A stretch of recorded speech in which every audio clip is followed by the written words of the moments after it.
Hey, good morning, everyone. My name is Alex Tejeda.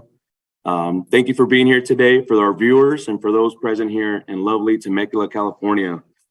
I am the Chief Operations Officer for Terra Network Solutions. We are a veteran-owned business with IT consulting and low voltage wiring.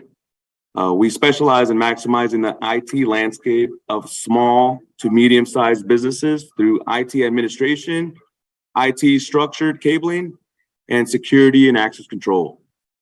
So what are we here to do? We're here to talk about skin in the game. What is skin in the game?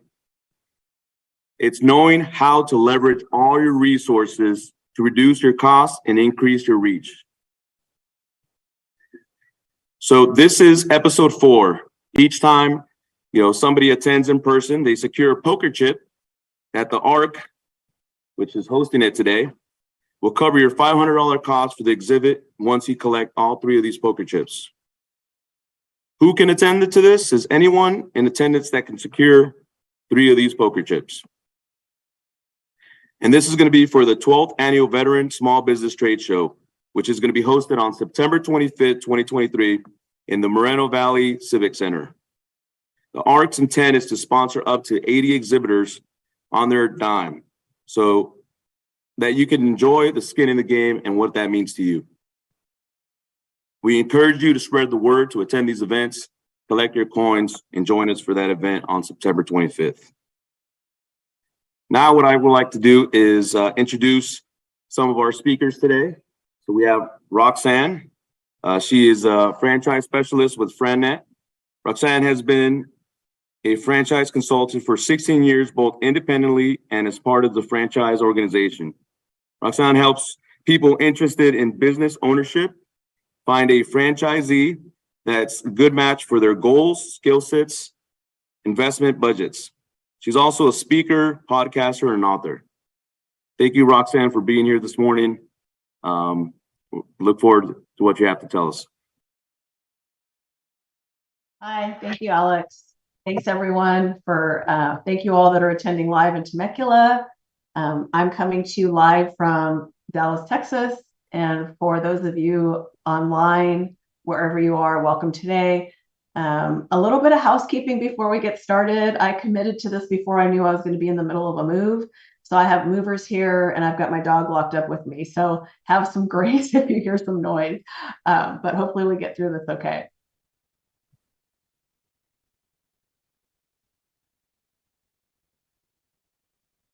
Daniel, do I have control?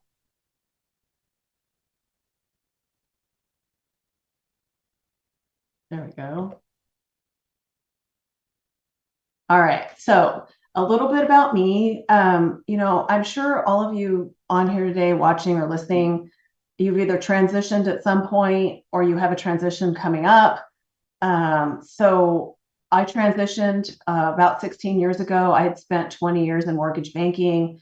When the markets imploded and the Great Recession was upon us, I, along with 3.5 million other people, lost their jobs and really wasn't sure what I was going to do with myself, and I had to pivot rather quickly. So I chose the world of franchising, and I've never looked back. I was an independent franchise consultant for about 6 years, and then 10 years ago, I joined FranNet, and FranNet is a franchise that helps people find franchises. And then I was drinking the punch so much that my husband and I also opened another brick and mortar franchise in 2016. It was called Klein, Epstein and Parker. It was a made to measure or custom men's clothing store. We ran that for a couple of years in the busiest mall in San Diego. I'm also a podcaster. My colleague here in the DFW market and I have a podcast called Unpredicted Entrepreneur. We call it that because most people that are in franchising were not born into franchising. There was something that happened in their lives, and whatever that event was, it caused them to look at self-employment or business ownership. And then I also had the opportunity to co-author From Boots to Business, a book that helps people transitioning out of whatever branch, any branch in the military, into business, be that corporate or their own business. A lot of great information in that book. The main author is the wife of a retired Marine. All right, so who is FranNet? FranNet has been around for 36 years. We are the oldest franchise consulting firm out there. There are over 100 of us throughout the US. We also have offices all over Canada. We also have one in the UK. We have national partnerships as well through organizations that funnel down from the SBA or the Small Business Administration. For those of you that might be in the audience that are in business, you may have heard of the Small Business Development Center or the SBDC. There's another organization called the VBOC that's part of the SBDC, and that is specifically for veterans. All of the classes and workshops and counseling and consulting are free for veterans. It's a great resource if you're not aware of it. And there is one in just about every local community. They're sponsored by community colleges. And all of these services are paid for with your tax dollars. FranNet services are at no cost to our clients. We work just like an executive recruiter. So the franchise companies actually pay us to go out and recruit and help them find the right fit for their concept.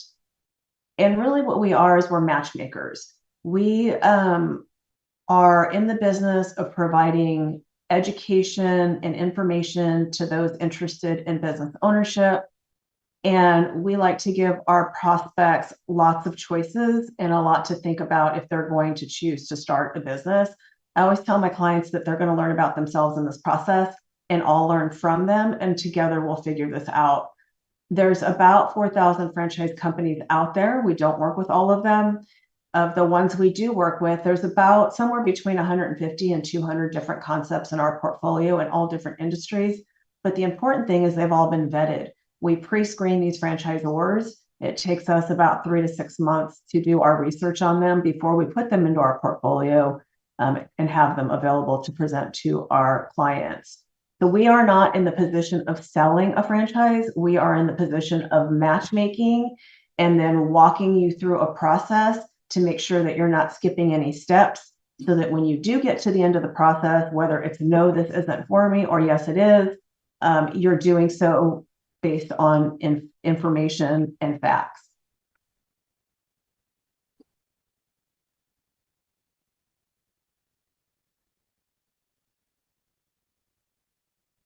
All right, I'm not able to move my slides, Daniel. There we go. All right, so financing. There is financing available. There's the most common is an SBA loan. We work with 3 companies nationally that are experts at startup money. The riskiest loan a bank can do is a startup business loan. So these folks are experts at helping our clients find the appropriate loans and financing. And once again, just educating you on the process. They'll take a look at your entire financial picture and give you all of your options. So today we are going to go through, this is our agenda basically. Why own a business? Why would someone want to consider business ownership? And if they are going to do that, what are the options of going into business? Is it you want to start your own independent business from scratch? You want to buy an existing business? Or are you interested in franchising? There's risks and rewards to all 3 of those, or pros and cons. We'll do some myth busting about franchising, which is my favorite part of this. And then we'll talk about how you find the best option for you, as well as the way to build out your own personal business model, which will help you in this process.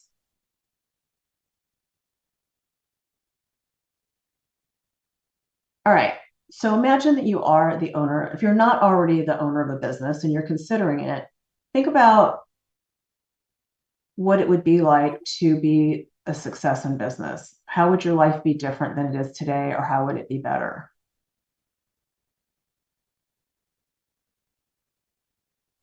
And this is what I refer to as your why of business ownership. What's driving you? For me, no more layoffs. That was important.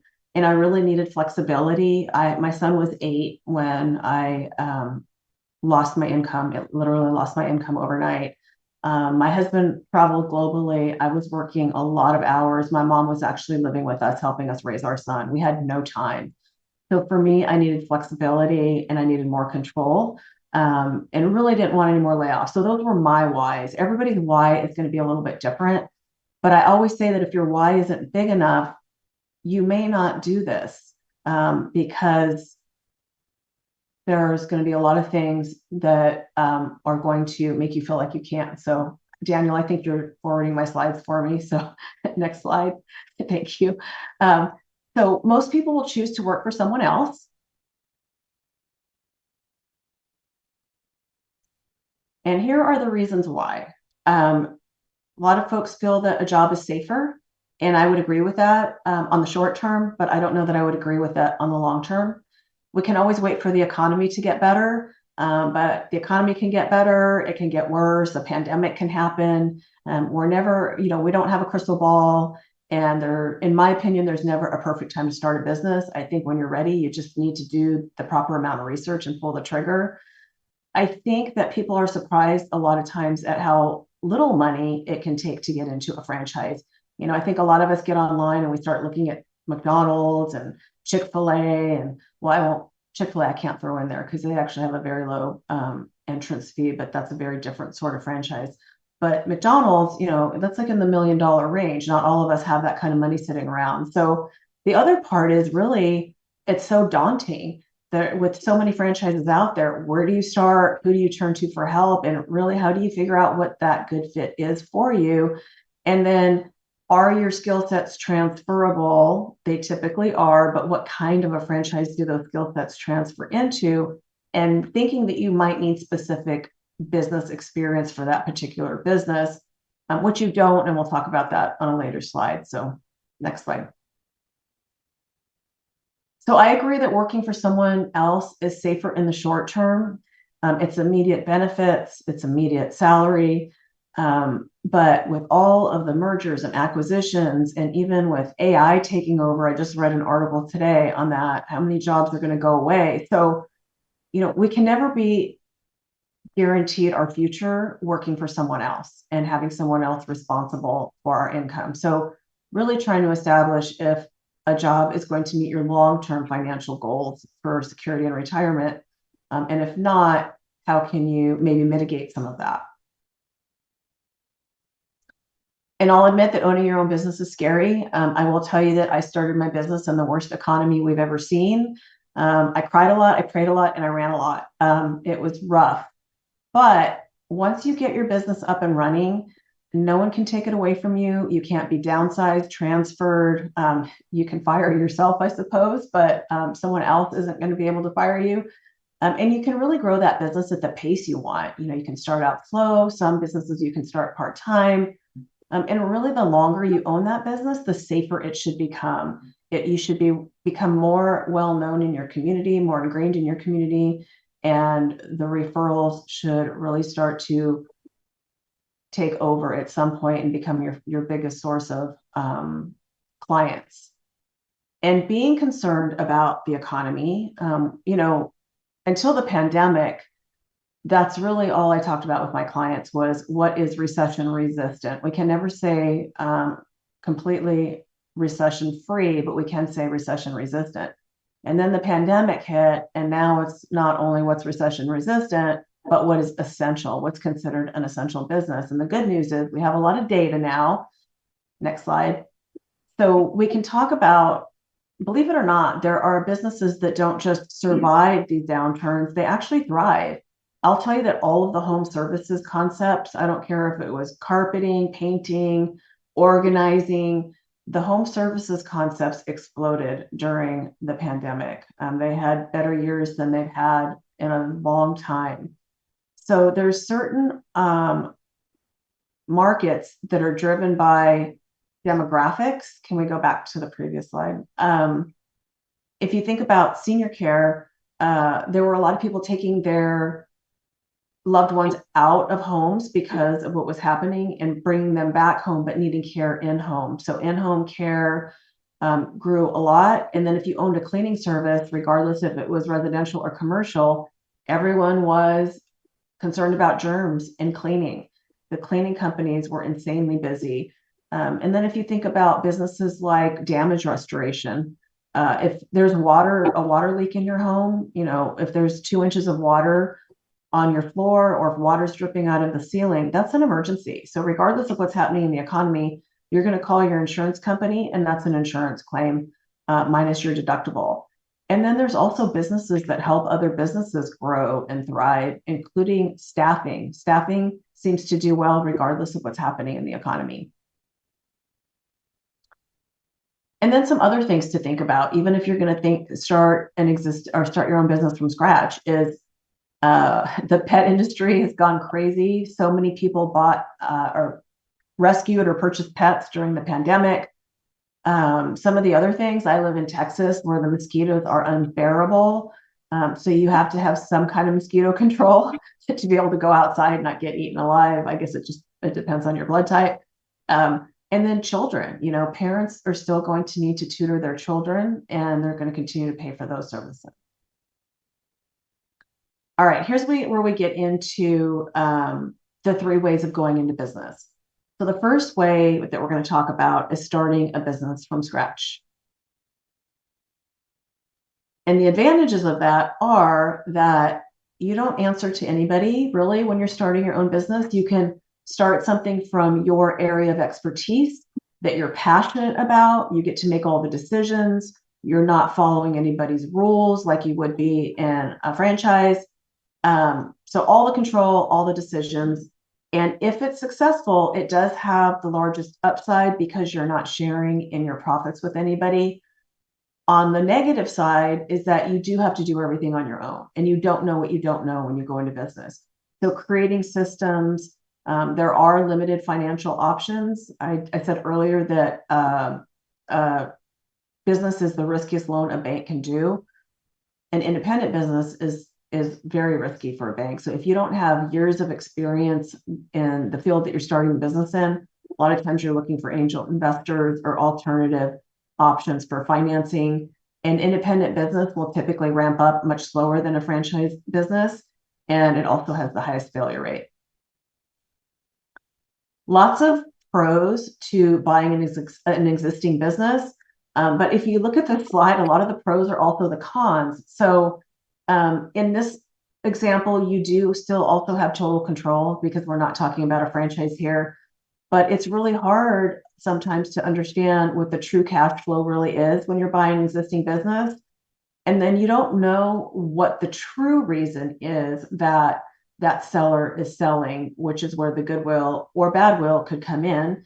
The one thing that I'll tell you, I just had this conversation with a commercial banker this morning. He had somebody that wanted to buy a business, and the only thing the seller would provide him with was bank statements showing quote unquote cash flow. But until you get the tax returns, you don't really know what that business is claiming for income. And most people want tax breaks.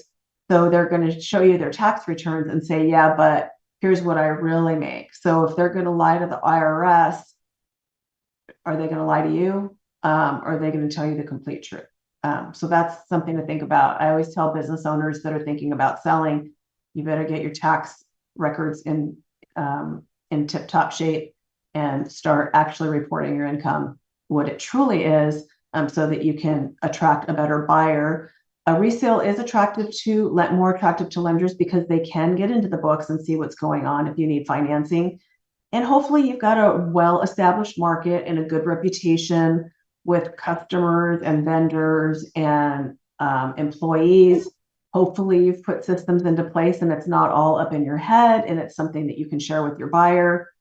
And I'm going to skip that last bullet point and come back to it. So on the con side, if you're not sure about the earnings and they've been fluffed up a little bit, there's a word that I hear. The books were cooked. I've heard that term more than once. So it could be overpriced because you'll typically pay a multiple of the net earnings. So in franchising And most small businesses, not all, some, drive a higher demand and a higher multiple, but on average, the multiple is 2 to 3 times net earnings. So if it looks like it's making more, you will pay a multiple of that. There could be poor training and support from that seller to you, or hidden motives that you don't know about. Those employees may defect, or you may not want some of those employees working for you once you get in there.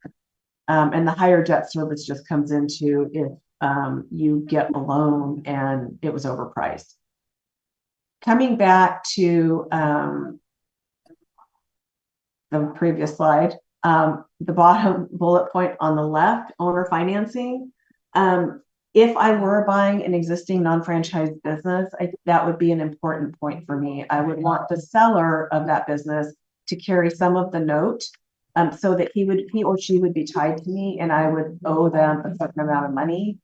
I feel like that would determine me getting better training and support. That seller is going to want you to be successful enough to be able to pay them the debt that you owe them. If they're looking for an all cash deal and they're going to surf out their retirement in Costa Rica, they may or may not be taking your call when you reach out to them. All right. Buying a franchise. So I always say it's a business in a box. It's a well-oiled machine. It's a proven model. You've got the franchisor that's going to train you and support you. It has a lower failure rate. And I know a lot of people will say higher costs, but I believe the costs are lower. You know exactly what you're getting into. There's better financing options. The banks are more likely to lend to you because of that system and that support, even if you don't have industry experience.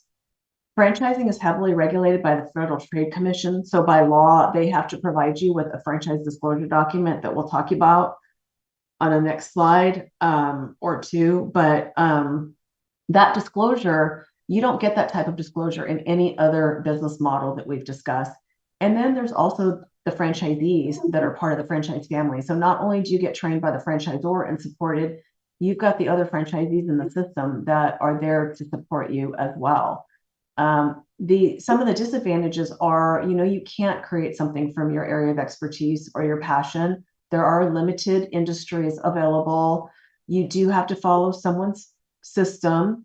There are some rules and territory restrictions. The whole world is not your oyster. Typically with a franchise, you are buying a certain amount of zip codes that you'll own.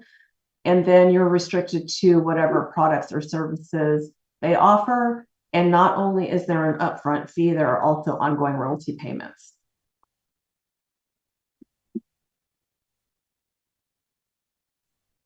And really, when you're buying a franchise, what you're doing is you're getting a trademark and a business in a box, whatever that is, products, systems, services. And for that, you're paying a fee. You're paying an upfront fee and you're paying ongoing royalties. Now to the franchise disclosure document that I mentioned previously. So this document is huge. It's usually 200 to 300 pages and it's all in legalese, so it's not fun reading. But there's a lot of great info in these documents. The owners of that franchise have to disclose to you how long they've been in business, what their previous experience was. Have they had any bankruptcies? Is there litigation within their franchise? They have to disclose to you the costs, and you'll look at their, it's called an item 7. Their item 7 will break down every single fee for you on the low end and the high end. So you know exactly what you're getting into. There's also working capital always built in when you're buying a franchise. It's usually somewhere between 3 and 6 months of working capital that they're going to build into your startup costs. So once again, you know exactly what you're signing up for. You'll know what the royalties are. You're also going to get a copy of the franchise contract that you would be signing if you were to join them. They give you that up front so you can review it, so you know exactly what you're getting in for.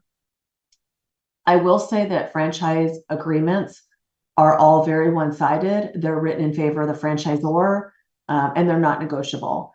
So I know that's tough to swallow, but they really do have to protect their brand. And if you're doing what you're supposed to, they're going to leave you alone. If you're not, they need to have some kind of a recourse. And I would say probably one of the most important things in this document is that you will get a list of the current franchisees. Every single franchisee in the system will be listed with their contact information, as well as any of the franchisees that have left the system in the last 3 years. And you get to call and talk to whoever you want.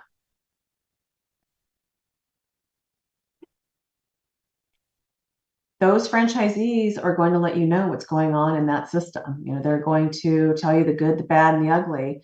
And you'll get to determine whether or not that's the system you want to join.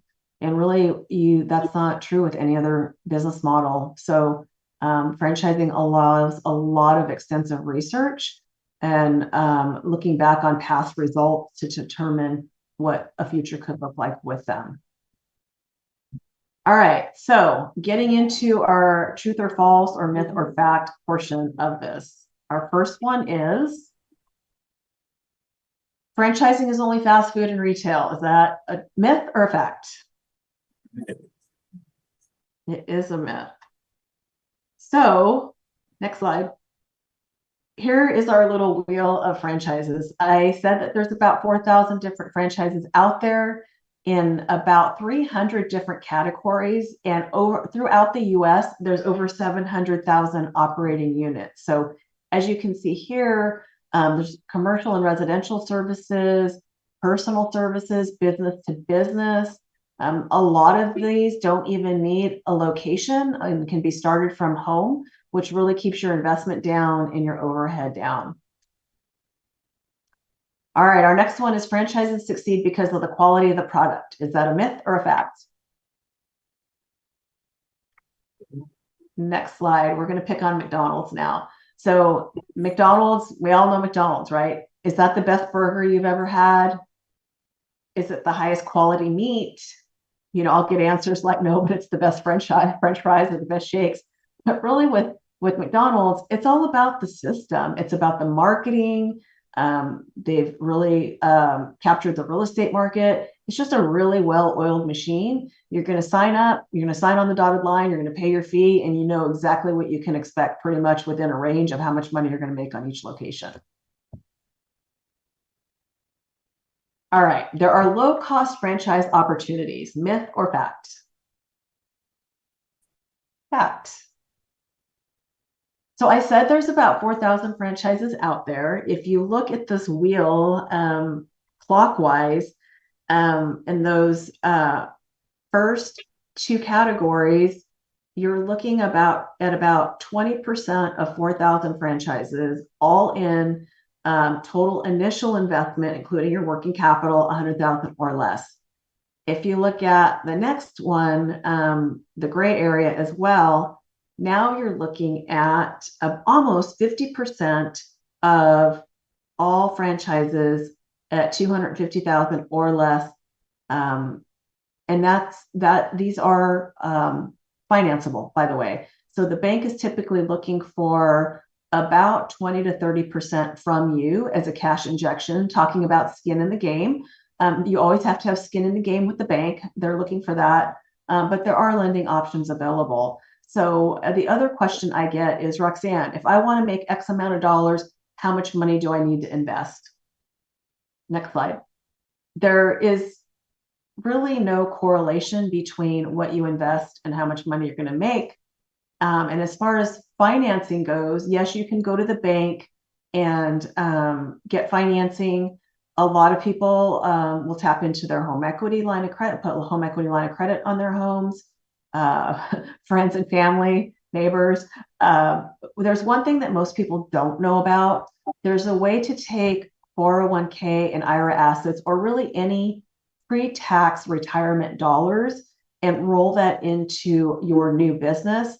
It's called the ROBS program, which stands for Rollover for Business Startup.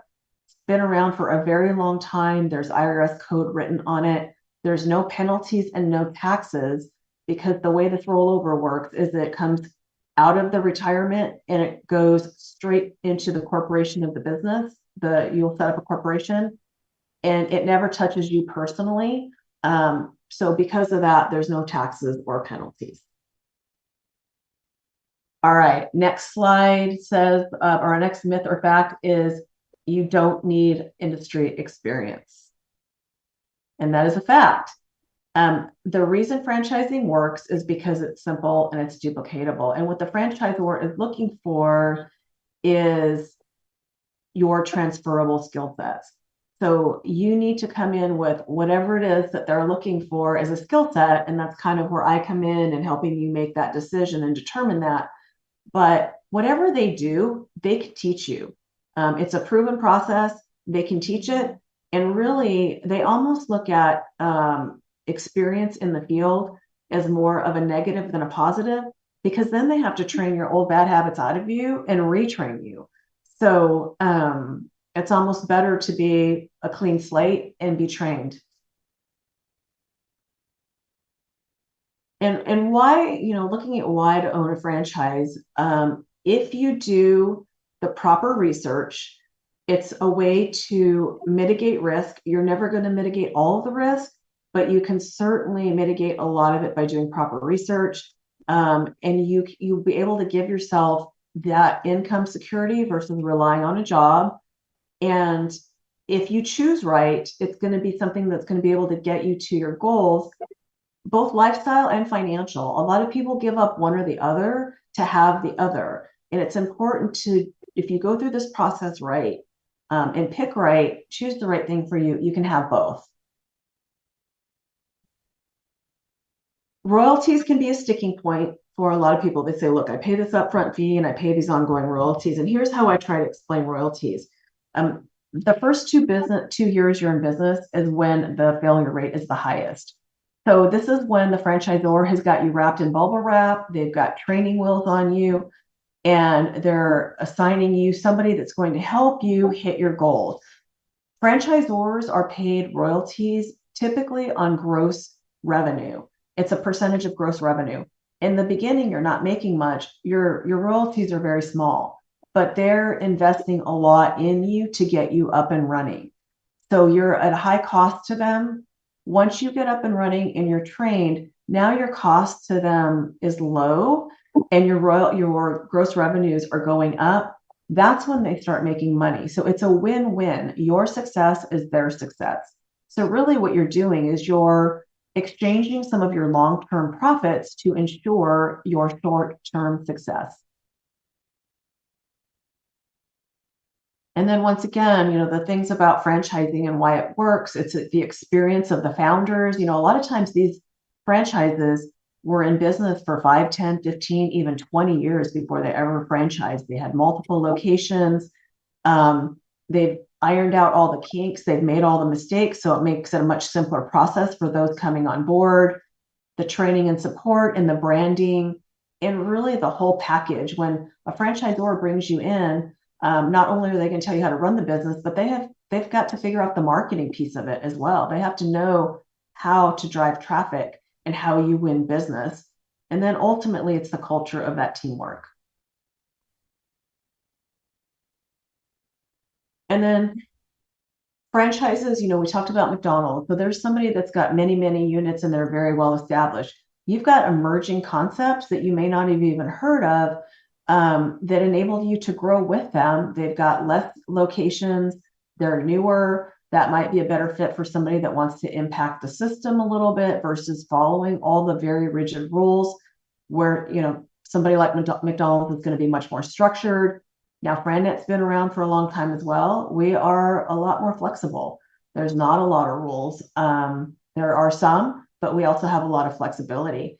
And then, the investments are all over the place, from 100,000 to well over $1 million. So, and really understanding that the investment doesn't necessarily drive the return.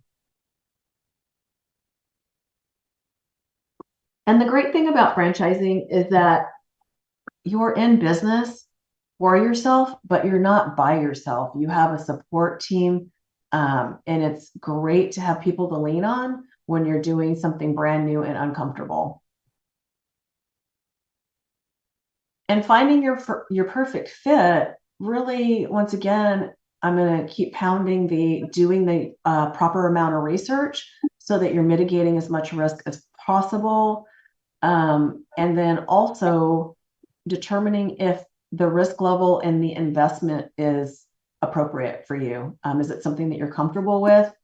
And is it something that you're going to get up and enjoy doing every day? The last thing you want to do is buy yourself a job. You really want to enjoy whatever you're going to be doing. And once you find all of that and you believe in that franchisor, are you willing to follow their system? And we're going to come back to your why, which is part of finding your perfect fit. What is it that's important to you when you're looking for a franchise? And is this franchise going to be able to meet that for you? All right, so I've got a few slides here. I'm not going to read through all this to you because I know you all can read. And this is actually available to you on, if you Google VetFran, all this information is available. But it was founded originally in 1991 after the first Gulf War to give veterans an opportunity to get involved in franchising. And the skills that you learn in the military are great, great, great skills that apply to success in business ownership. So you've got some percentages on here, but double the amount of veterans that are a part of our population are actually franchise owners. And I think there's only, I think 99% of all franchisors feel that veterans are great franchisees. So it's those strong leadership skills that you learn in the military, understanding teams and how teams work as a cohesive unit, leading, motivating, always improving processes and challenging them, accomplishing a mission, being given your standard operating procedures and just going and executing. That's what a franchise is. So I've heard from other veterans that I've worked with that they kind of view the franchisor as their commanding officer. And that's something that is comforting to them when they're making that business decision. And then just once again, all of the training and support that really it mimics what you've learned in the military. So we have a proprietary tool that helps us with this process. It's called the Entrepreneur Profile. It's a lot like a personality profile, but it's been massaged for business ownership. And this is really the first step in our process after you've been to an event like this. And then the next step is sitting down with you and helping you build a business model and talking about what you want from a business. If you have employees, how many employees do you want? What types of employees? Do you prefer to work out of a location, home-based? Are you looking for something as a full-time effort? Do you want to work hands-on in the business, or do you want to manage the technicians? So we talk about all of this before we ever talk about franchises. And then what are your skill sets? What are you really, really good at? What is your highest and best use? That's your moneymaker, whatever you're good at. And that's going to be what you enjoy. And for those things that you're not so good at, hire for that. And you don't necessarily have to hire. For instance, I am terrible at sitting down and crunching numbers and paperwork. This is what I enjoy. People is what I enjoy. So I have a bookkeeper. The bookkeeper is not on my payroll. She has her own business. She bills me for her hours. Same thing with the CPA. Same thing with my admin. I've got somebody that does my social media. These people all have their own businesses. I tell them what I want and they bill me hourly, and it allows me to focus on what I'm good at. And really looking at where you want to be in a year from now, 5 years from now, 10 years from now, just kind of having a moving target of where you see yourself with your lifestyle and your financial goals. All right, some resources for you. You're always going to want to have a franchise attorney review your franchise agreement if you decide to buy a franchise. Not your, brother's husband's cousin that does contracts. No, specifically a franchise attorney. If you have a toothache, you're not going to go to an orthopedic surgeon. It's the same thing here. You want somebody that's a specialist in this industry. You're probably going to want to have an accountant look at your pro forma that you build out to make sure it makes sense on numbers with all of your numbers. And then some reading. There's a couple of books up here. The E-Myth Revisited is a book about why small businesses fail and how to prevent that from happening. So it's a great book for anybody that's looking at starting a business. Street Smart Franchising is out of print right now. You can get it used. I love this book. It is specifically for the franchise industry and how to go about choosing a franchise. All right, so here are my frequently asked questions that I was asked to provide for you. One of the top questions I get is, what is hot in franchising? And I always say, it depends on what's hot to you, because what's hot to you and what's hot to me are not going to be the same. And what's hot at a $100,000 investment or what's hot at a $500,000 investment. So I can give you an idea of things that are doing well in industries that are growing. But really, the business is the vehicle, or it's the widget. It's the widget that's going to get you to the most important thing, which is those income and lifestyle goals, and finding something that you're going to enjoy, and you feel that you're going to be good at it and you can do it, which is going to really help you reduce that risk.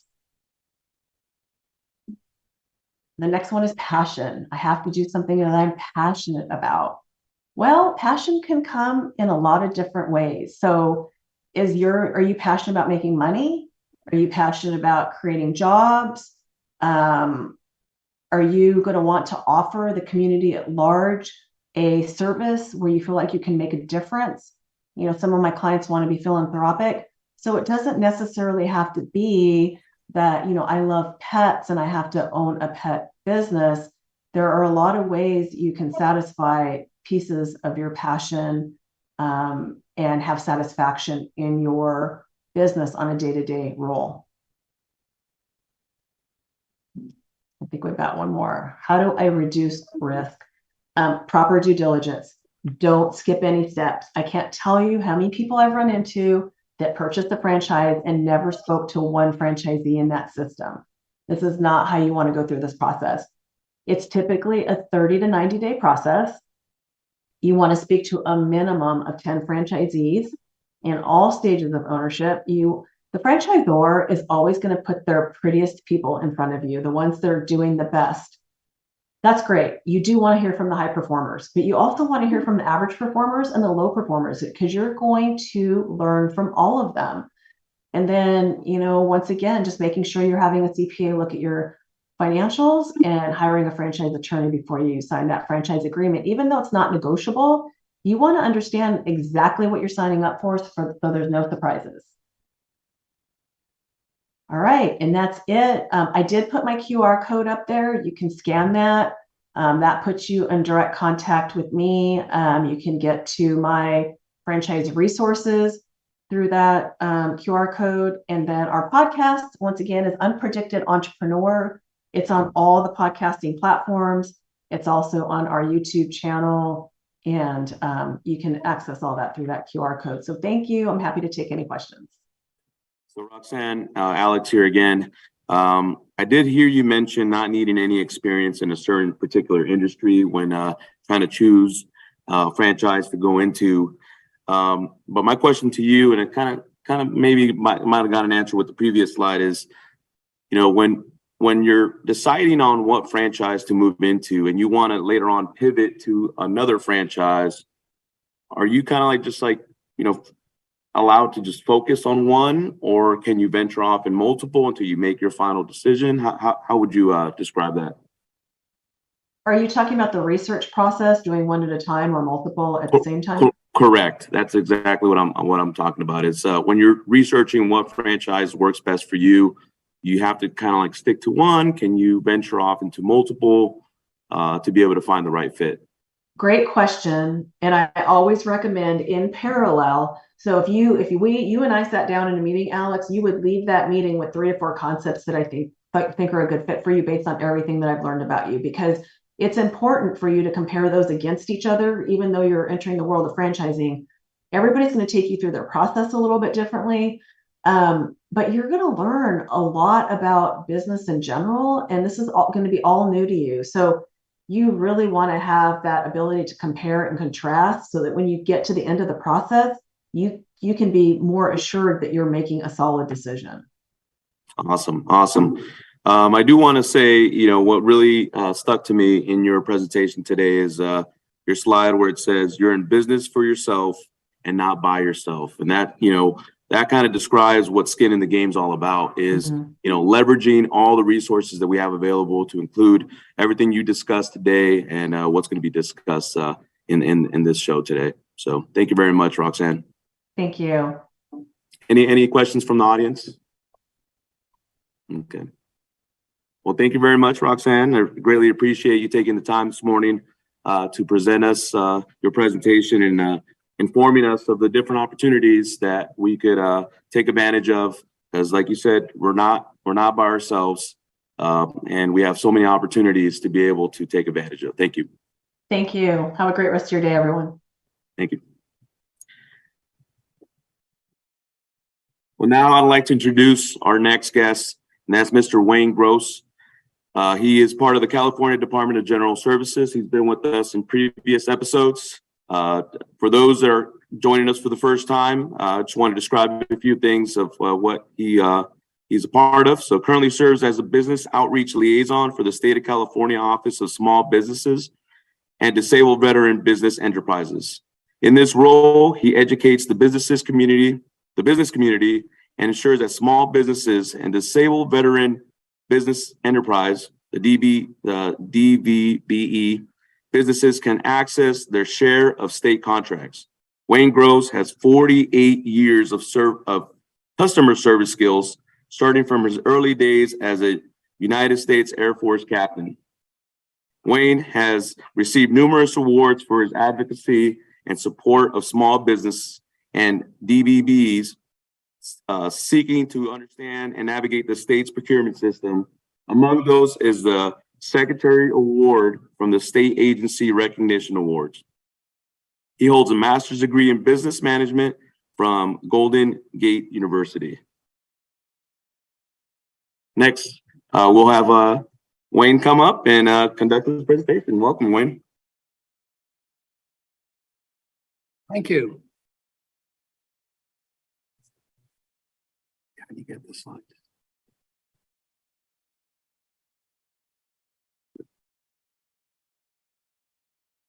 There we go. Thank you. Again, my name is Wayne Gross. I'm a business outreach liaison with the Department of General Services. And as you see on the slide, I have my phone number, 279-946-8387, and my email, waynd.gross@dgs.ca.gov. And I'm your atypical state worker. What I mean by that is you're running your business and that question comes up. It won't be during my work hours on Monday through Friday, 7 a.m. to 4 p.m. You'll be sitting there with your partner on a Monday night watching Dancing with the Stars, and that question comes up. You got my contact information. Use it. Abuse me, please. I'm here for you. The only dumb question is the one you don't ask.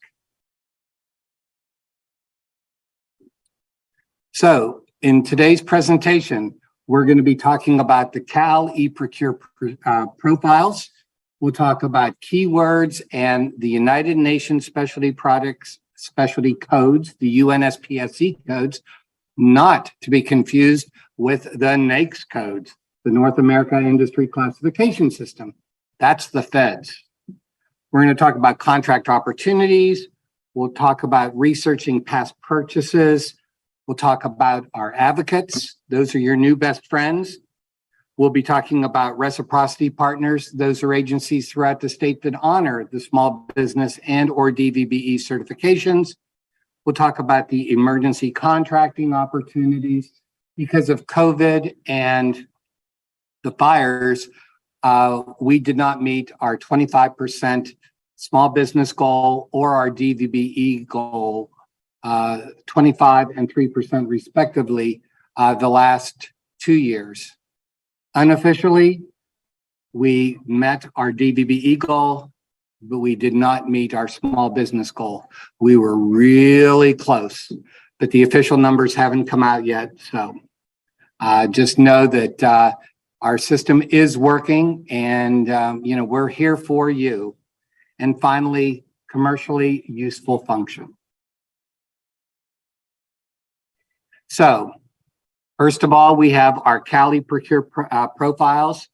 We need you to have your business name, your emails, addresses, keywords, and UNSPSC codes. And with the keywords and UNSPSC codes, we're describing your goods and services and allows buyers to find you. And we use the Cal eProcure system notifications. We match your codes when the buyer puts in a code and loads it on Cal eProcure. If you have that code in your profile, you'll get notified. And you can edit your profiles anytime you want to. On keywords, these describe a good or service, and such as concrete, environmental, or legal. And buyers can find your business through keywords. You pick the keywords. Now, when you did get certified, we really didn't give you what we want. And I'm going to tell you right now, we want a giant list of keywords. We want the singular, not the plural. And you don't have to repeat words. Getting back to the singular versus the plural, if I sell light bulbs and the buyer puts in light bulbs, they're going to get light bulbs and everything past the S to the right. It's a Google search. What I'm saying is you won't get light bulb. That's why you always use the singular. So you get light bulb, light bulbs, and anything past that. Individual words, okay? Single words, common words, and technical jargon. Use the word Microsoft, things like that. Broad words and specific words, use synonyms, garbage, trash, waste. Multiple word keywords as appropriate, information technology. And here's the big thing, plagiarize. Okay, this is a public access database. And so copy keywords from your competitors. And with that, I want to do just a short sidebar. Every Thursday when I'm in town, I do a 1-hour presentation that I promise will change your life. I can say that I've been doing this for 14 years. And the response I get has always been, where were you 2 or 3 years ago when I was trying to start my business? Anyway, tomorrow I will be here in San Diego. And so if you email me, I will send you an invitation for this Friday at 1 o'clock. And all you have to do is email me and just put in need training. And on Friday morning, when I get back to the office, I will send you an invitation for this Friday at 1 o'clock. On the UNSPSC codes, this is an 8-digit code with a written description. And it identifies a good or service, not an industry. And the code is 4 levels. The first level, the highest level, is the first 2 digits and then 6 zeros. The second level is the first 4 digits and 4 zeros. The third level, or what we call the parent code, is the first 6 digits and ends in 00. That's how we identify the parent code. It always ends in 00. And then the fourth level is the 8-digit specific. We use both the parent codes and the 8-digit codes. And here again is our hierarchy. And as you see, level 1 is 14 and 6 zeros. Level 2 is 1410 and 4 zeros. Level 3, the parent codes, ends in 00. And then level 4 is the 8-digit codes again. Okay. On your bidder profile, okay, and your bidder profile is where you have to log in. And it's, as it says here, it's not publicly displayed. And so these can be aspirational. What we want are the parent codes and the 8-digit codes, because a buyer could either put in the parent code or the 8-digit code. If you have that on your bidder profile, or what we call notifications profile, you will get notified, okay? On the public profile, okay, that's your certification profile, okay? We want the parent codes only, not the 8-digit codes, okay? 90% of buyers use keywords to find you. So the moral of the story is steal all of your competitors' words, okay? I call it leveling the playing field because you're only as good as your competition. So at least even out the competition by stealing their words. Okay, in selecting the UNSPSC codes, okay, you want to search on the DGS website, not the UNSPSC website, because there's probably 50,000 different codes, and we have ways that we can show you on DGS that can get you down to like, there's only like 5,000 that we use on a daily basis. Okay, and you want to use obviously the relevant codes, and here again, copy codes from your competitors. Okay, plagiarism is alive and well here.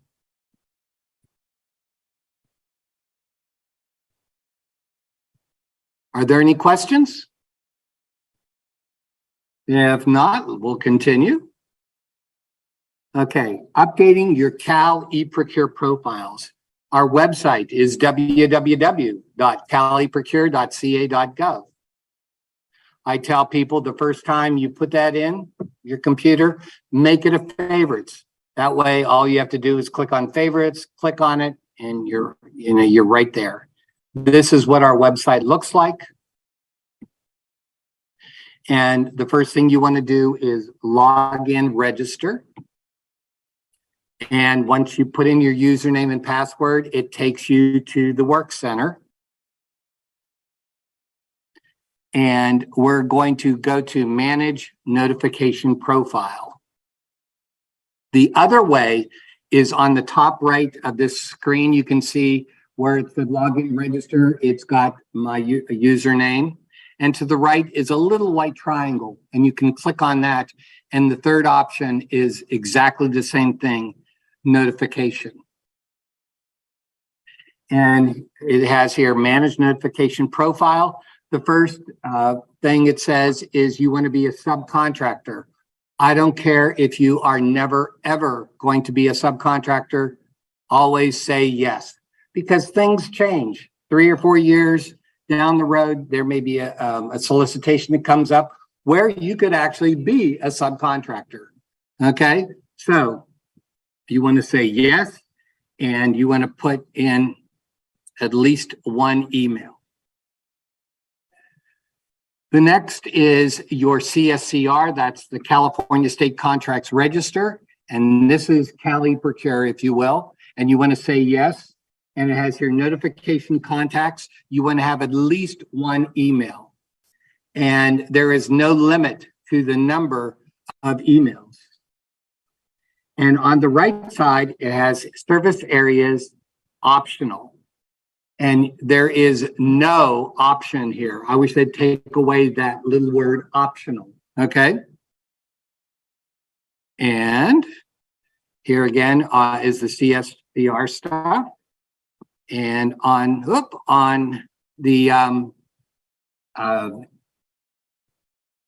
previous slide, what you needed was statewide. You want every opportunity.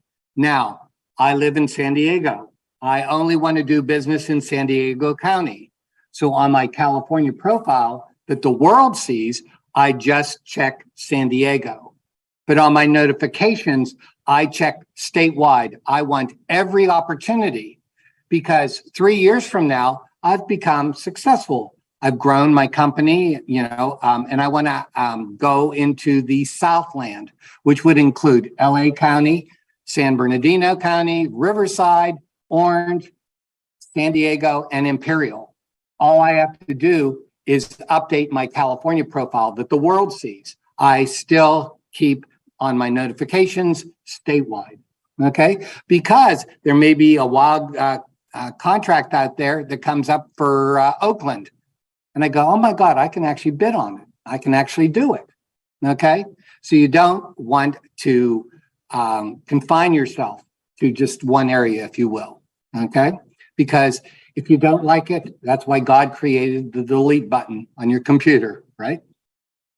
Okay, on the UNSPSC selection, you either can put in a code, that's the UNSPSC, or the description, another word for keyword.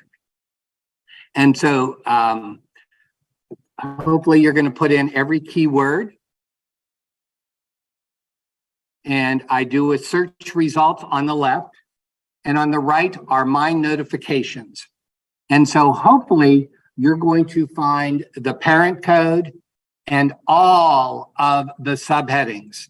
And what I tell people to do is, in this case, they only chose, they did the second level and then the third level, the parent code, but they didn't add 01, 02, etc. And you want to add all of the subheadings, because at the very bottom, come on, it says add, and you want to check all of them. Okay, and then what happens when it adds? It goes over to the right side, my notification UNSPSC selection. And so on here is where you want to have, 200-300 if you've got that, if you're depending on the goods and services, because the buyer, it's on this section right here. If you do not have either the parent or the 8-digit specific code, you will not get notified. Okay, it's not on the public profile.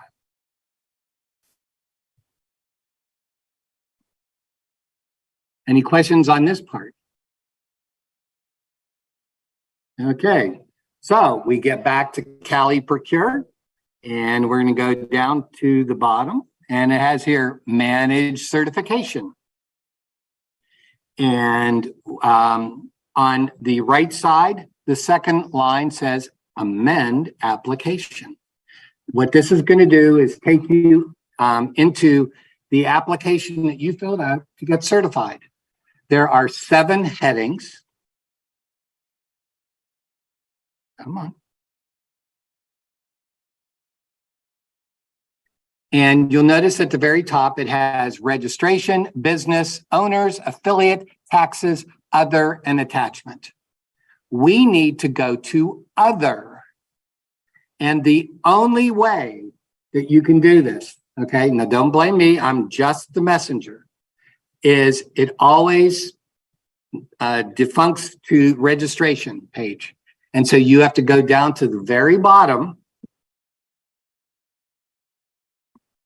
okay, and save and continue. It takes you to the second page, and you click save and continue. To the third page, scroll down to the fourth, to the fifth, okay, till you get to other, okay? And so on the left side are the service areas. This is where the public sees what you want, okay? And in this case, all I want is work in Alpine and Yolo counties, okay? So like I said, in my example of San Diego, I wanted to add the other 5 counties. This is where I would do it, okay? On the right side are the keywords. Again, remember, 1 word per line. You want a giant column, and you don't have to repeat words. Now, what I tell people to do, like in this example, I have light bulbs, and then I have a plus sign and an X. What I want to do first is correct my errors, because now you know that you want the single words, not the plural, okay? And so I would hit the plus sign on light bulbs, and I will get an empty line, and I will put light bulb, and then hit the plus sign, and another empty line comes up. I would go back up to light bulbs, plural, and exit out, delete it, okay? And then I would go, oh, I got lamps, okay? Well, I got an empty line, so I just put lamp, hit the plus sign, I get another empty line, go up to lamps, plural, and delete that. See how you correct that? And then add any keywords that I've come up with. Then at the, as you scroll down on the page on the left side are the UNSPSC code. And you see I'm blessed because I've had this training before, and I have 3 parent codes. Okay, let's say I had 39101-601. Okay, but I already have 600. All I'd have to do is delete that code on the right side.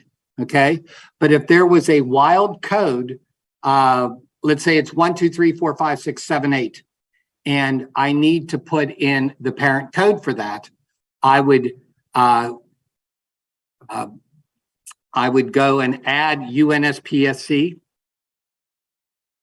And on the right side in the description, I would put the description of 1, 2, 3, 4, 5, 6, 0, 0. And then hit look up. Okay, and we're doing paper here. And here are my codes. And to the left, I would hit the check mark and it adds it. Okay, and you do that with every one of your new parent codes. Okay, this process is tedious. You can't get away from it. But once you get it done, you shouldn't have to worry about it anymore until you've added a new good or service. Okay, and then you do the process all over. But this time it's quick because you know what to do. So, and you see here, I've added 2 more codes to what I was looking for. So now I'm ready, I'm waiting for all those different solicitations to come through. Let's see, it's been a year and a half ago, my manager became the diversity manager for the entire state of California. And so we are collecting data. It's optional. You don't have to do it. Okay. But what we're trying to do is we're trying to find out who we're selling our goods and services to, so that we can, for example, everyone's heard of Paris, California. It's just down the street from here, right? Well, it's an area that needs help, both federally and state, as far as getting contracts out there. And so the more information that we know that there are people in this area who could do, who could actually fulfill those contracts, we want to get down here, and advertise so that you have opportunities here. And so it's based on ethnic, race, gender, sexual orientation. And you can change it, you can update it, you can remove it, okay? There's no contracting preference. This is just data that we're using internally. It does not go out to the general public, okay? And there is the link there. And here we are on our login page. And you see on my account, the third option says manage diversity information. And there's all the information, and that should take you 2 or 3 minutes to fill out. Here again, purely voluntary. It's just like we report every year on minority. And here again, because it is voluntary, the information sucks. No other way to put it, because everyone does not fill out that when they, when they're getting the questionnaires. So finding contract opportunities. This is our CSPR, Cali Procure, and it's public competitive bidding, and it's formal solicitations. And if you are certified as a small business and or a DVBE, you can place an ad for free. So we go to Cali Procure and we log in. You should always log in before you are looking for a solicitation, because there is information that does not show up if you're not logged in. So here we are, and we're going to start a search. And you'll notice on quick links at the very top is another way that you can get here. And you click quick links, and the first option is find a solicitation. Okay, either one. I like to use quick links because there's 4 options, and I'm always using all 4 options, you know, and it says quick. So, you know, it's just like that. So anyway, so we're going to do a search. And this is our search engine. There are 3 ways on this page that we can do a search. The first is event name. That's a fancy name of saying description. Event ID. If you got an email and it gave you the identification number, okay, or you knew it, you could put it there. You don't need to put the leading zeros, okay? And finally, department. And you'll notice there are 3 solid bars to the right. And when you click it, it gives you a list. Unfortunately, that list is numeric. It is not alphabetical. And so just a real quick sidebar, there are 2 agencies that I'm going to tell you you won't find. One is Caltrans and the other is Calvet. Why? Because on this list, it is Department of Transportation, and Calvet is Department of Veterans Affairs. So just a little quick reminder. But when you click on, let's say, Calvet, you will get all of the solicitations for that agency. You can also do an advanced search, and you can do it by the UNSPSC code. You can do it by the service areas. Remember, those are the counties. Or if you are in construction, you can do it by the contractor license types. And here's just a list of all the results. And like I said before, when you look at the event ID, you don't need to put in the leading zeros. And this is what a solicitation looks like. On the very top are 3 columns. The one on the far left tells you when it was loaded. It gives you a little description, to, you know, just a little teaser to say, hey, yeah, this is what I do. I want to open it up. In the middle, it tells you the event stop date and time. I like to use a sidebar example on this. Okay, it says 2 p.m. on that date. Okay, and so I contact the administrator and say, hey, I can't get this to you by 2 o'clock. Let's say it's today. Can I fax it to you? And the person says, yeah, no problem. Here's the fax number. So it's 2 o'clock. Okay, so 5 to 2, I start my fax, and it ends at 2 minutes after 2. Okay, here's a loaded question. Is that a viable quote? No, and that is correct.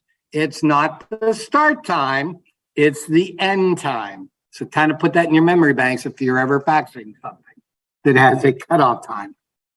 Okay, on the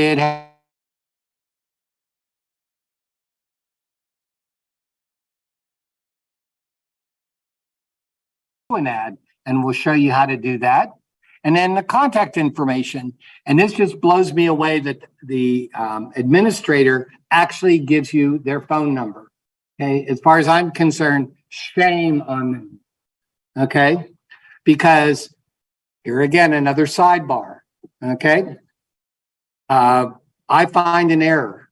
Okay, and so I email this guy and I say, hey, there is an error on your solicitation that needs to be corrected. And he writes back and says, you're absolutely correct, Wayne, and I'm gonna fix it. But he doesn't. Okay, so it goes out, it gets awarded. Okay, and so I find out that it got awarded, and I know that there was an error that this I want to put a dispute in. So I invite the administrator and the person who won the award to this trial. And the trial judge says, well, what are we here for? And I explained to him that I sent an email to this administrator saying there was an error He agreed with me and said that he would update it, but he didn't. And so it got awarded to this third party here. And the judge says to me, do you have proof? And I said, oh, this email? Right? And I hand it to the judge and he says to the administrator, is this true? And he goes, yes, sir, I screwed up. I said, yeah. And so to the person who won the award, well, I'm sorry, but we have to pull it. And so what's going to happen is the administrator is going to have to repost it with the corrected information. Okay. So the moral of my story is if I would have done that on the phone and pressed the issue with the judge, it has, it doesn't mean anything. There's no history. But when you have an email, you've got it written. Okay. So here again, put that in your memory banks too. The next thing is pre-bid conferences. Caltrans is excellent in having mandatory pre-bid conferences, and I bring it to your attention if you are in the construction field, because as there's no way you're going to bid on this as a prime. It's a $20 million project. However, you could be a sub, okay?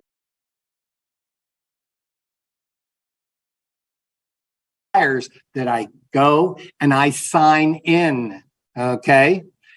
Now, I'm a sub, and I look at the solicitation and says, yeah, I could be a sub on this. So I go, okay? And so what happens is Caltrans has their meeting, whatever they're going to say. Then they say to the primes, okay, primes, go to your respective table. And then they go, and then you go with your capability statement, your resume to each one of them and introduce yourself, okay? Because it's not what you know, it's who you know, okay? And hopefully, you'll be able to, they'll say, oh yeah, we can help you. Or they may say, no, I'm sorry, this isn't what we're looking for on this contract, but I have your capability statement. I'm going to take it back to the office and give copies to the other people on different contracts. And hopefully they'll contact you and say, hey, yeah, we'd like to consider you. Okay.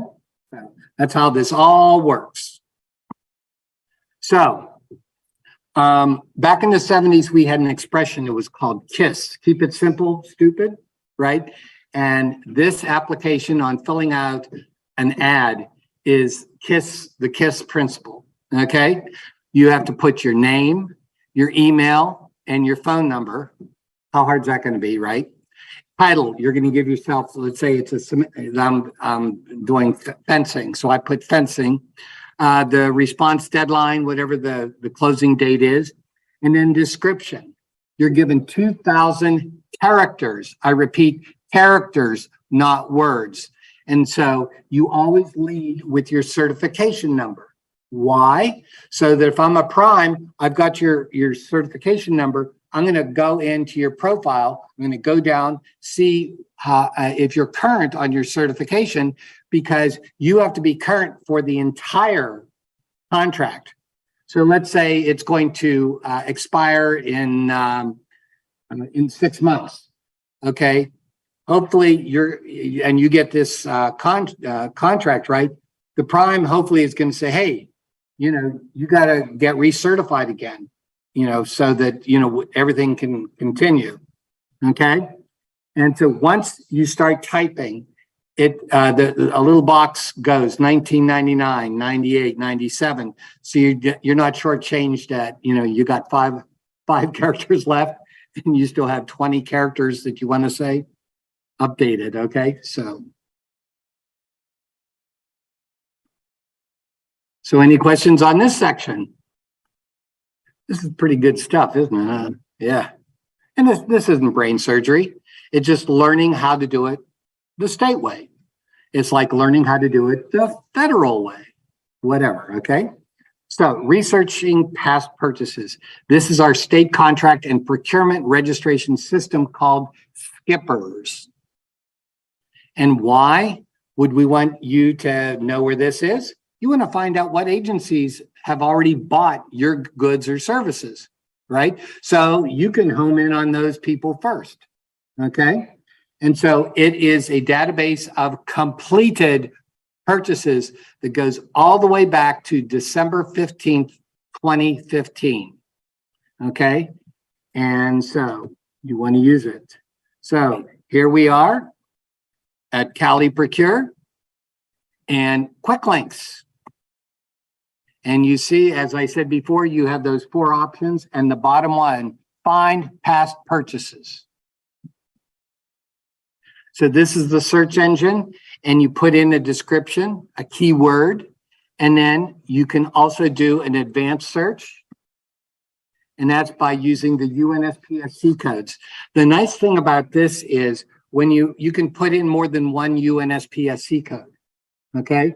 Now, when you hit search, I guarantee my life, you will not get an instant results Excel spreadsheet. I tell people, go to the bathroom, pour yourself a cup of coffee, let the dog out in the backyard. Hopefully, by the time you do all that, you come back and the results are there. And what's even more frustrating is you do all that and it says no results found. That's even more frustrating.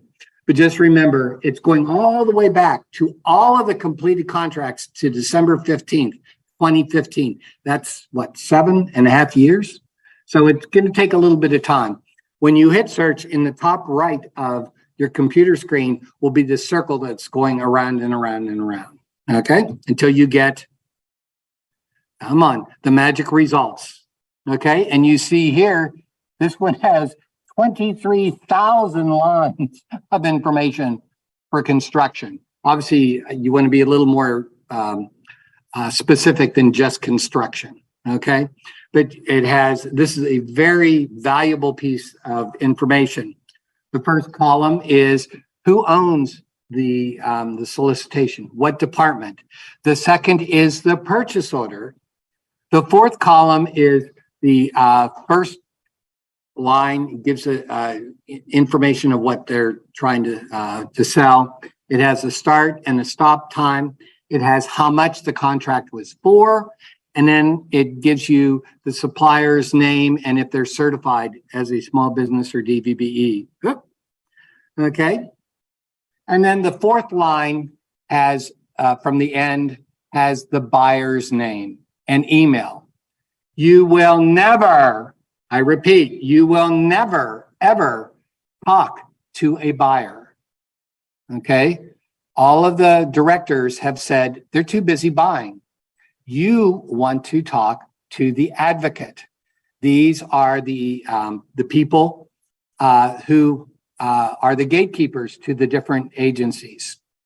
So you have a question about some solicitation. So you're going to send an email. And obviously the first part of the email is to the buyer. And you want to highlight that whole line and say, I would like a copy of the original solicitation and a copy of the winning bid. Okay. I don't care if you've been getting quotes for 20 years. Okay. This is, you'll see how the Department of General Services, what their solicitations look like and what the winning bid looks like.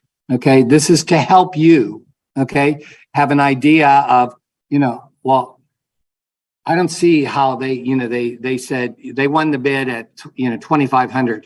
If I did mine, I'd have to spend $3,000 on my quote. Then you go through the specifics of what they were charging and go, oh, I see what they did. I'd be shortchanging myself if I bid $2,500, whatever. Okay. So any questions on this section? If not, we're going to go to your new best friend, which is the advocates. These are state agency employees realizing that all advocates do not do their job 5 days a week, 40 hours a week. Okay. And so a department that spends at least $100,000 must have an advocate, but that doesn't mean that the advocate is doing it full time, if you will. Okay. So They help you contract with their department. They assist businesses with prompt payment. Okay, just a sidebar on that. The Prompt Payment Act is for certified small businesses only, not DVBEs. So if you are a DVBE and you qualify for the small business certification, get both of them. And this is one of the main reasons why, okay? Because if you're certified small business and DVBE, you fall under the prompt payment, where you are guaranteed payment within 45 days of an undisputed invoice, okay? If you're a DVBE, you'll get paid whenever, okay? But by law, you, as a small business, you get paid within 45 days of an undisputed invoice. And if it goes past 45 days, the late fee should automatically be added to your invoice, okay? And if it's not, then you raise hell because it was supposed to be automatic, okay?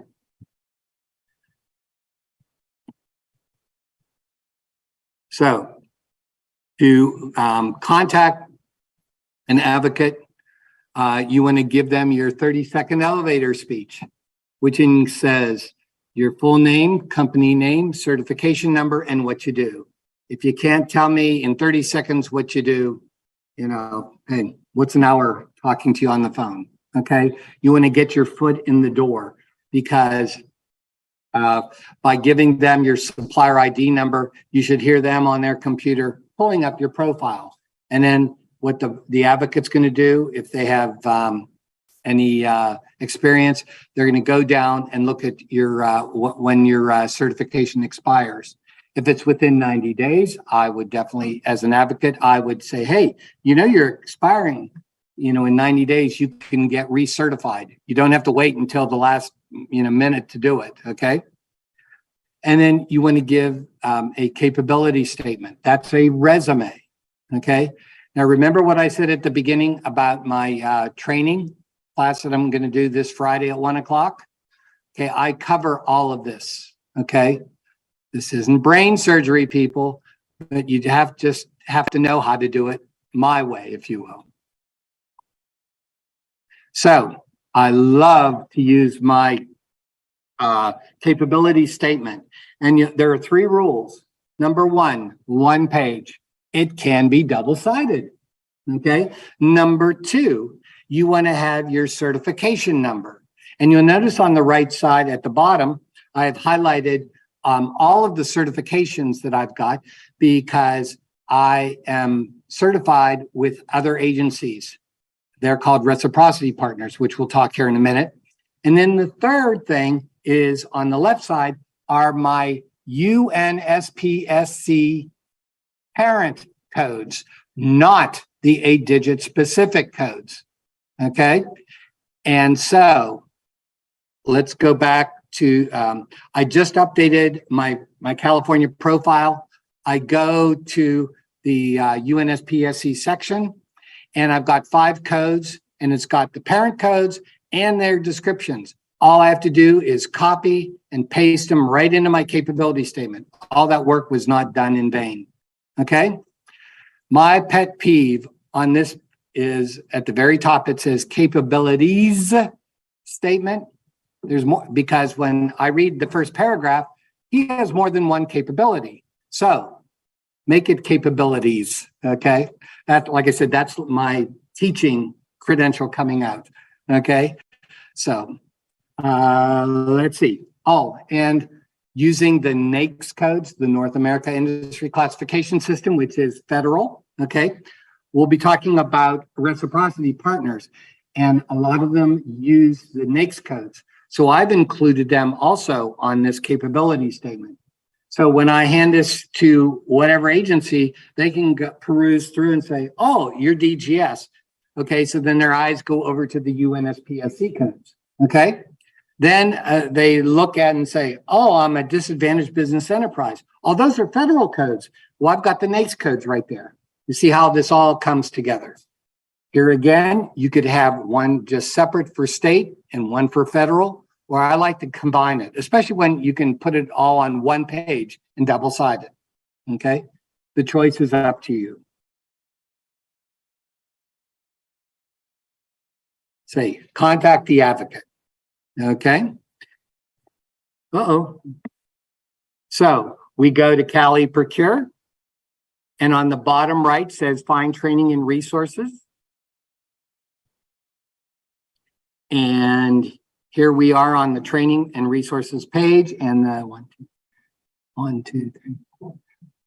the fifth heading, research and marketing, the second bullet says find an advocate.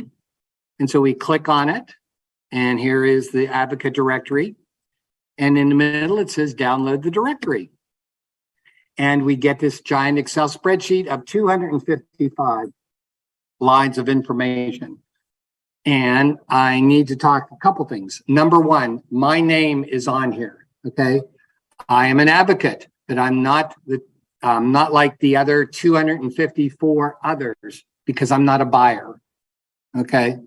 And a lot of these advocates aren't buyers either, but they are the gatekeepers of the different departments, okay?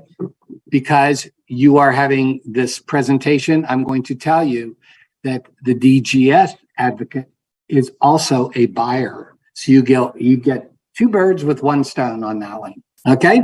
So we have this thing called the small business DVBE option, which says any for IT and non-IT goods and services from 5,000 and a penny up to 250,000 minus a penny, and public works 5,000 and a penny up to 388,000. The buyer, all they have to do is go in and find at least 2 small businesses or 2 disabled veterans, okay? You need a minimum of 2 for competition, okay? And you can't mix the certifications. So if you are a DVBE and qualify for the small business certification, this is another reason to get both of them. Because if I'm looking for small businesses, you're in that arena. If I'm looking for DVBEs, you're in that arena, okay? And literally it could go as simple as this. I call you up as a buyer and say, hey, I need a quote. Would you like to give me one? And you go, yeah. I verify your email. I send you the documentation. I need a quote by 12 o'clock on Friday. It's a very simple thing, okay? And so I do that for 5 people, okay? So Friday at 12:01, I look and I've got 3 responses. I need a minimum of 2, okay? So I review the 3 that I've got, okay? And Monday morning at 9 o'clock, I call you up and say, congratulations. And you go, when do you want my product or whatever, okay? It can be that simple, okay? The reason being is we don't want to do a formal solicitation. If you've ever looked at solicitations, they can be 100, 150 pages. We don't want that, especially for the simple things that we need, okay? Now, 7 years ago, our director said that the small business DVBE option was a bunch of bunk. Why? Because they have people like me doing presentations like this to try and lure you into getting certified. So would it not be logical, I work for the DGS, that our buyers would come to you people in the database first? So we created a first policy. Okay, it's exactly the same as the option, with the exception of it is mandatory that the buyers come to you first. So you'll notice that on this Excel spreadsheet, there are 3 agencies that are highlighted in yellow. There are 18 on this Excel spreadsheet. And so who would be the first 18 phone calls you'd make? But to the first policy people, right? First. Just logical, okay? And you'll notice on column C, it says construction. If you are in the construction field, the only people you need to contact are in column C. And so this is the first time I'm in construction. So I go over and I see Department of Technology. Well, they're not construction. Okay, I go to high-speed rail. They're construction, but they're not a first policy. So I'm going to skip them right now. But the next one is Highway Patrol. They're construction and a first policy. So I'm going to kill 2 birds with 1 stone by calling them first. Then I'm going to go down and find all the agencies that are highlighted in yellow and construction. Get those out of the way. There's like 4 or 5. Then I'm going to go back up and then go to high-speed rail and then prison industry. Okay, you see what I'm saying? You want to be smart in the way you market. Okay. And then at the bottom is Caltrans. Okay. In July of last year, they came with a small business first policy. Okay. Small business only, not DVBEs. And there's a reason for that.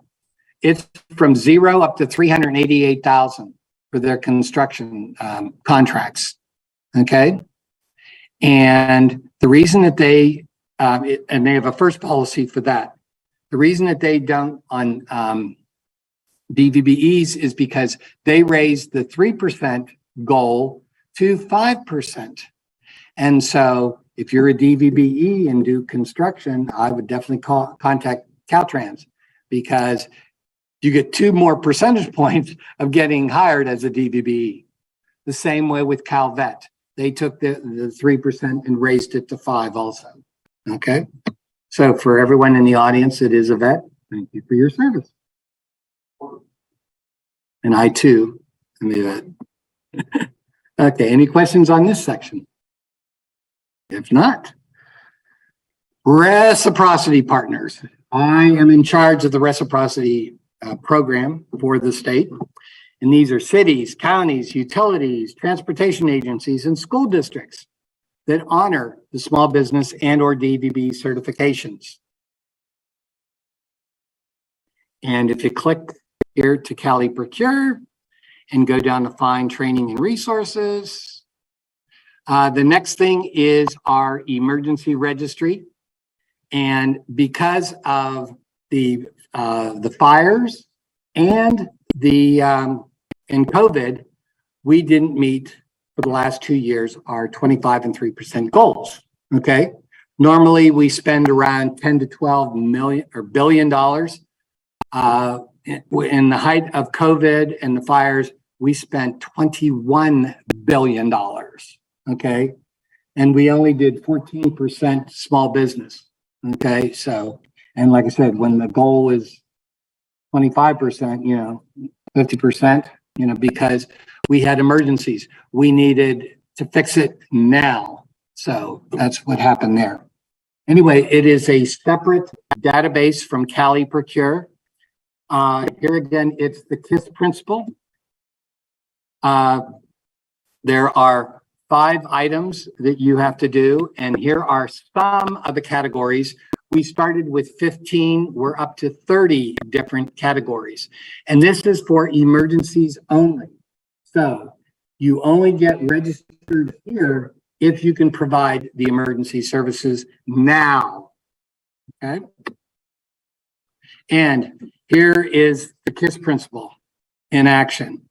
Here are the things you need to give us: your certification number, the categories, the description of products and services, the business address, and the contact information for both primary and at night. How simple can that be? When you hit submit, you will not get congratulations. Our people have 48 hours to review your application. And so hopefully within that 48 hours, you will get an email back saying, congratulations, you are in our database. Now, I'm a buyer for DGS. Okay, I have an emergency. Okay, and I want to find out if you're in the database. I have to also register as a buyer in the database. This is for all the buyers in the state of California. We want to have them registered here. So if there is emergency, they can go in and find you. My favorite, commercially useful function, CUF. Okay. Here's what CUF is: executing a distinct element of the work, performing, managing, or supervising the work, performing work that is normal for the firm's business services and functions, negotiating price, determining quality and quantity, ordering, installing, and making payment, not subcontracting a portion of the work greater than expected by industry practices. That seems pretty simple, you know, whatever you have in your profile is what you should be able to do, okay? However, there are dishonest people, even in our database, okay?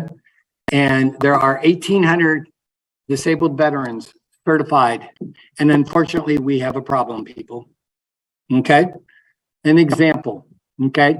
My sister is married to a DVBE, and I call him up because I'm a prime. And I go, Joe, hey, can I use you're still certified as a DVBE? Yeah. Well, this contract I'm bidding on requires a DVBE. Can I use your number? Okay. And he go, yeah. And I say, well, I'll slip you 5,000 under the table when it's all done. You think that happens? All the time. But guess what? If you get caught, first offense, 10,000.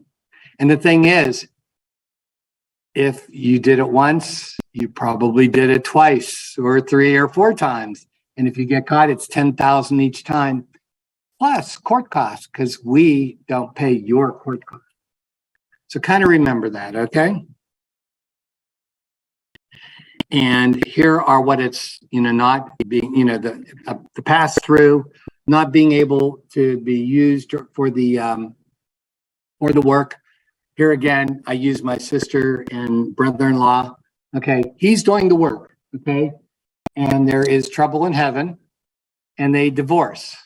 He cuts her off, he cuts me off, because he's part of my work crew, right?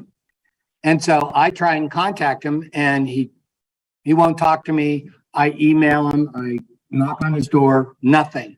So I just can't go out and find another DVBE to substitute. I have to contact the administrator, okay? And because it's a DVBE, I have to contact DGS, and let's say it was a Caltrans solicitation. I contact them, but I also have to contact DGS because it's DVBE involvement, and then we have to go and find a DVB to replace my brother-in-law, okay? And then they obviously try and contact them and say, you know, if you don't respond and get back to work by June 1st, you're off the contract, okay? Everything has to be above the board, okay? So here are resources that we have, the Small Business Development Centers, the SBDCs, that is for new businesses. Okay, it's for consulting, planning, marketing, and access to capital. We have the Apex Accelerators. It used to be called the PTACs, okay? They're government contracting. You are blessed because you've got the SBDC and the Apex people here that are just superior. Okay, not good, they are superior. The last are SCORE. These are retired professionals who have done these jobs. And so it's for the newer business. It's a mentorship program. And this is all for free. You can't beat the cost. And if you don't use them, shame on you. Okay, if you have, you're brand new or you've been doing this for years, and you need to talk to someone about a quote, don't come to me, okay, or the state. We do not offer those services. You want someone to help you with a quote, you contact the SBDC, the Apex, the SCOREs, okay? They're the professionals that can help you. So in review, we talked about your 2 California profiles, the public and the notifications. Using keywords and the UNSPSC codes. We talked about contract opportunities, looking at past purchases, the advocates, the reciprocity partners, the emergency contracts, and commercially useful function. That was a lot of stuff. If you want to keep up with us, we've got LinkedIn, okay, that you can go to. And if you want additional training, here is our QR code. Thank you. Yes. Okay. Introduction to state contracting, Cal eProcure registration and certification, updating your profiles, and find contract opportunities. They're usually 20 minutes long. Okay, the updating your profiles is, I believe, 40 minutes long. Okay, but here again, Friday's training, email me. And here are my 3 questions. Okay, and I got the answers there too. So, okay, do you have to register to be on the emergency registry? Yes, you do. Should you place the 8-digit UNSPSC codes on your California profile? No. I say that, no. Only the parent codes ending in 00. It is the notifications page that you want the parent codes and the 8-digit codes. And finally, who can help you creating a quote? The SBDC, the SCORE, and Apex. I want to thank you for listening to me. As I said before, it's not brain surgery. It's just learning how to do it our way. Again, I'm Wayne Gross, 279-946-8387, or wayne.d.gross@dgs.ca.gov. Thank you. Thank you very much, Wayne. I could actually, say, Terra Network Solutions has definitely used Wayne's services from reviewing our capability statement to, taking some of his webinars to be able to get our profile to where it needs to be and tighten it up. And now we're receiving, emails on a regular basis on some of the quotes that are out there and what we could bid on. And it's definitely been a help for our company. So I challenge you to, get in one of his webinars, take his contact information, and definitely contact him on the opportunities that you could have for your business. So as a reminder, this is the 4th session. If you attend in person, once again, you get one of these lovely poker chips, which will cover a $500 cost for an exhibit that will be on September 25th for the 12th annual Veteran Small Business Trade Show located in Moreno Valley. All right, our next episode, episode 5, will be on June 14th. We're going to have some guests. We're going to have Ramon Carlos, a representative from CalVet, and is a procurement buyer. We're going to have speaker Jane Badcock, an advocate for veterans and widows. And then once again, we're going to have Wayne Gross that's going to come up here and present another presentation.